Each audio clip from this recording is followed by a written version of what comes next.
గౌరవనీయులు పవన్ కళ్యాణ్ గారిని మాట్లాడవలసిందిగా కోరుతున్నాను. Thank you Darshan.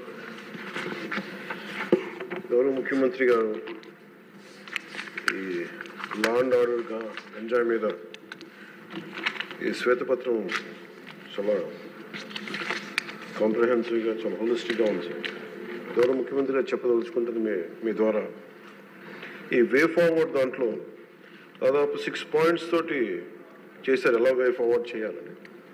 సో ప్రత్యేకించి లా అండ్ ఆర్డర్ మీద ఇంకొంచెం లోతుగా ఇంకొక సెషన్ జరగాలి అని చెప్పి మీ తరపున ముఖ్యమంత్రి గారికి అభ్యర్థిస్తున్నాను. ఈరోజేమో మోర్ ఆఫ్ పార్టీ పరంగా ఏమేం జరిగాయని చర్చించాం. ఆ రోజున భవిష్యత్తు ప్రణాళిక ఎలా ఉండాలి,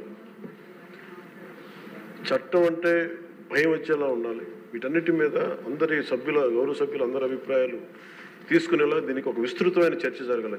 ప్రత్యేకించి ఒక రోజంతా పెట్టండి, లేదంటే 2 సెషన్స్ అన్నా పెట్టండి, కానీ దీని మీద ఒకసారి చర్చ జరిగి దాని మీద ఒక విధి నిర్ణయాలు తీసుకున్న తర్వాత మటుకు అది 5 కోట్ల మంది ప్రజలకి భద్రత కలిగించేలాగా ఉండాలి. అలాగే భారతదేశంలో ఆంధ్రప్రదేశ్ రాష్ట్రం శాంతి భద్రతలోకి ఒక తలమానికంగా ఉండాలి. ఆ దిశగా ఒక కనీసం విస్తృత స్థాయి చర్చలు జరగాలి.